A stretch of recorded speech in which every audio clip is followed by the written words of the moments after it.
So ADal, 30 entries. Heat 1 starts on the 19th. 5 qualifiers from each semi or each heat. There's 3 heats. The second heat's on the 26th of Jan. The 2nd of Feb is the third heat. Then we go into 2 semi-finals, and then the final on the 23rd of February.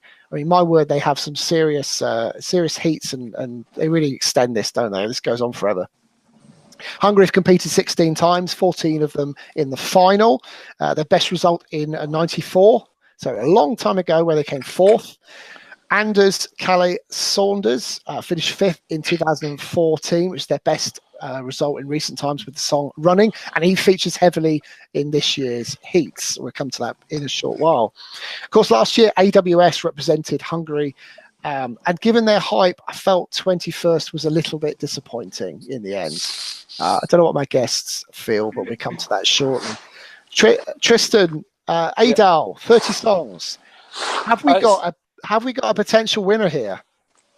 Oh, we could well do. I mean, I love that Hungarian selection. It's still, I don't know what's been in the water in Budapest, but it's like, this is just so different to anything else that we've ever had in ADal. There's so many interesting urban dubstep rap. We've got, I think it's because of AWS last year taking part with the heavy rock song.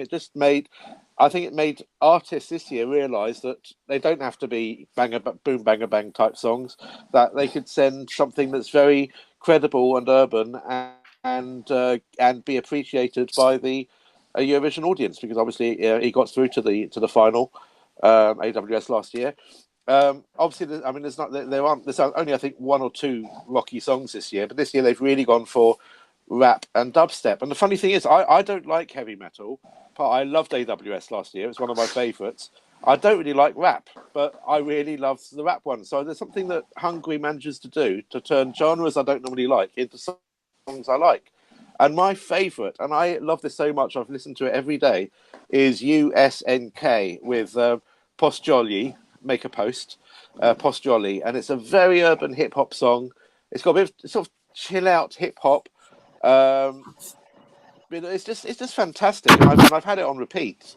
And the UK could really take lessons here, because we've never done anything like this, had so many songs. The closest we've had something really urban, apart from Love City Groove many years ago, was an attempt with Big Brothers, the year that Scooch won.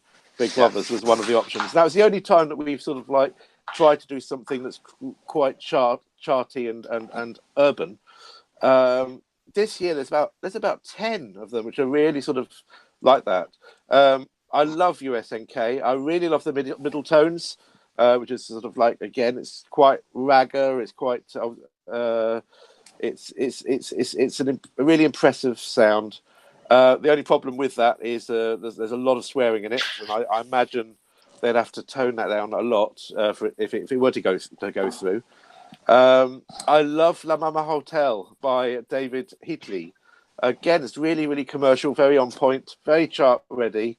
Lots of dubstep again, and it's probably a sort of song the rest of Europe expect the UK to be doing and don't. And then just for something different, Leander Kills, who've obviously taken part in ADal in the past. This is lovely video. It's more of a folk song with a bit of a Celtic fiddle being played, and the video's got them all sitting around a fireplace, sitting around a campfire rather. It's a really nice song called Hazavogyom. Folky stuff, again, quite different to the others. 5th, I'd have Deniz, Ide Varnak Viskia, which is again urban hip hop. It's a really passionate rap, and it makes rapping sexy for me, which is something I'd never normally say.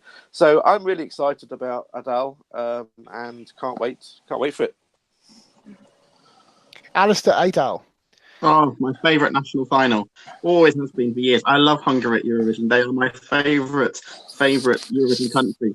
And I kind of get what Tristan was saying, but I'd almost go a bit further. I don't think it was anything to do with AWS that has led to this kind of modern selection this year. Just look at what Hungary send over the years. They don't do Eurovision cliche.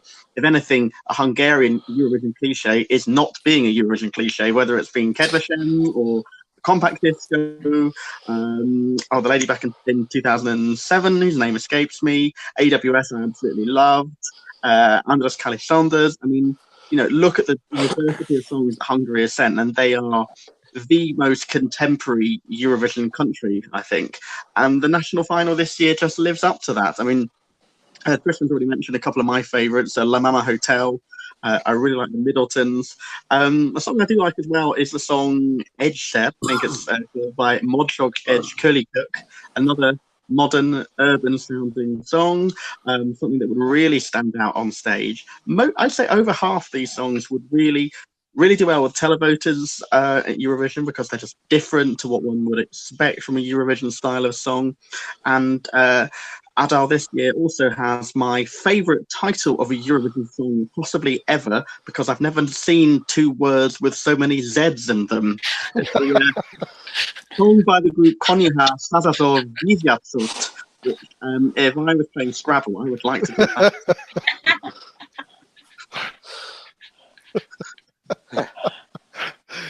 Oh, I quite agree. So, Joanne, have we got a banger in Hungary? I love ADal. I just love it. It is one of my very favourite national finals as well. And no one has mentioned YesYes. I love. They were my winners last year. I loved AWS, but they were my winners last year, and I think we should be sending them this year. I also like La Mama Hotel, Leander Kills as well. I guess there's so many we could choose from, but with YesYes, it's just that sort of, I guess, that little bit of chorus, that distinctive voice that he has, that you think, oh yeah, that's YesYes, and it's just, I just love them. Can't really say any more about them really, but Leander Kills as well for the violin, and I think the two of them, not as keen on the Middletonz as everyone else. I think I don't like swearing on music, to be fair, in songs, and they would, I think it would completely lose what it was all about if they have to take the swearing out and put other words instead, because let's face it, they say it about, I think it's like about 50 F words. I don't know, it feels it. So yeah, I let's go for YesYes. And I do think, and I agree with you, Tristan, I do actually think it's definitely the best lineup. And I'll be watching it, like all of it every week. I'll be watching it. Yeah, me too. And Martin? Well, yeah, there's loads. I mean, I look through the list and there's at least 10, I think. Yeah, I really love all of those, and they're all different. Talking about the Middletonz, Joanne's quite right. I've played Middletonz on my radio show, and they sent me a censored version. I still had to bleep 4 words out. So you know, that I think basically half the song's going to go because of that. So I'm not quite sure how well that's going to do if they do win, because it will just be some music. I do like Deniz. I've played them as well. I don't really like foreign language rap or hip hop, but that one's brilliant. And YesYes, I've played that as well. That's really good.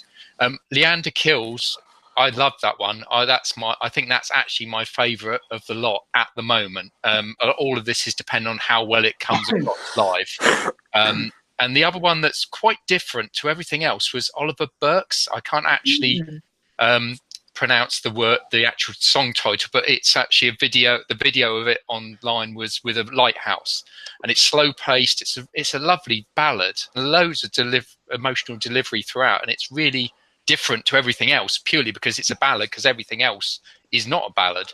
But as I say, there was at least a third of these. I thought, wow, there's even a song, is it Petrushka? And it sounds like a guy it could have been Paul Simon and Gracelands. There's so much variety there, so it's definitely a national final to watch. But I think I'd probably be going for Leander Kills, I think, if I was going to pick one that might actually win and get through to Eurovision. Oban, have Hungary got a potential Eurovision winner here? Look, I you know, when I watch back like the past years, and when I watch the BBC broadcasting, when I listen to Terry Wogan say, I must be listening another contest, I quite feel like the same way that Terry Wogan used to feel. And it's just like, it took me 10 seconds to feel like, to be hooked, I would say, to Middletonz. And how you wouldn't consider a nude picture in drawing as porno or erotic, you cannot consider, I don't know, I feel so passionate about this song. I'm in love, and swearing, not swearing is not an issue. It's art, and the artist is the songwriter, feels that way. It feels that way. If the artist wants to express that feeling, let it be that way. It's 2019 now, for the last 16 days. And who cares about swearing? It's just what I care about, what the artist wants to tell us, what story that they want to tell us. And I am so passionate about Middletonz Roses. And on the other hand, Varay Lazlo, someone who lives like this, I think instead of Laura in Romanian selection, this song gave me the feeling of Michael Schulte. This was the only song in these 4 countries for me who told a story. I was just listening to the lyrics. I was just following the storyline throughout the 3-minute song. I just loved that one as well. USNK, it's just my type of rappy singing. It's cool, it's current, it's diverse. And I also want to agree with Alistair as well. Hungary is a breath of fresh air every single year. And I think this year, my top 10 is every single one who, no matter who qualifies to the Eurovision, they all gonna be a breath of fresh air like Hungary is every other year. So my tops are Middletonz and Varay, someone who lives like this, and USNK, yeah, pretty much. And Tom, complete the lineup. What are your thoughts on Hungary? Have we got a potential Eurovision winner? Possibly, maybe. I think it depends on whether the Middletonz actually goes through and represents, and also how they actually get rid of the swearing as well, because it's supposed to be a family show, and dare I say it, that's not necessarily a family song in the nicest possible way. I mean, for me, I thought the entry by the Monyo project, Run Baby Run, was a lot of fun. If slightly irritating, but could be a lot of fun. I quite liked Barni Hamar, Wasted. And I think that might pick up a lot of votes with a certain section of the population as well. Again, a good song. But the one that I really have a soft spot for, which is totally out from what everyone else has said, is, and I'll make sure I try and get the pronunciation right, Salvus. Barat means friend. And I thought this was quite contemporary, but also a bit different compared to the urban sounds. And it also invoked for me a little bit of Nickelback style kind of music as well. I did kind of think of Nickelback when I listened to it. In particular, the song "How You Remind Me," actually, which is quite appropriate. But that's where my vote goes with this one, because I think it will stand out enough. So, I mean, I've got something to confess. We've got ESC Mike in the chat room, and I quite frequently use his channel. If you don't already subscribe to ESC Mike, you should on YouTube. It's a great channel for the latest, his view of the top 10, top 20, or in this case, top 30 for each national final. I think there's some great songs here. I genuinely think this is probably the best national final or heats and semi-finals that I have ever come across. That took me by surprise. There's not one song here I dislike, but let me talk about 4 songs in particular. Walston, YesYes with Incomplete, which I think is a fantastic tune, regardless of whether it wins or loses. We will hear that from time to come. That's going to be in Euro Club. That's going to be played at every Euro party that we all go to from now until eternity. Leander Kills, traditional folk pop. It's a brilliant tune, really brilliant tune. They've had 3 attempts at this. My gut feel is they probably have to have a 4th, but it's a fantastic song nonetheless. We haven't talked about Joci Papai. Of course, has taken part again. It's a great ballad. I think it certainly grows. Maybe not immediate enough for the actual Hungary selection, but no doubt it'll make the final and be a contender. But the song I want to talk about is the Middletonz. Middletonz Roses. The lyrics are, "She don't give a fuck." That happens throughout the song. I don't care. Like Oban said, it's art. And I think it's a fantastic representation of them as 2 artists coming together. Anders Calais Saunders, of course, who came 5th with the song Running, joined by his partner. And they've come up with this concept that they're evolving. And I watched a few interviews, and they were saying it was entirely Anders' idea to take part in Eurovision. And I'm glad they did. This, for me, hands down, the best song I have heard in any Eurovision selection ever. I feel you. I think it is phenomenal with a capital P. It has everything. It even blows stuff I don't even like, but it's blown me away. And I'm a massive fan of this song. I think if this makes it through, and it has to obviously make it through. The Hungarians have to like it, have to vote for it.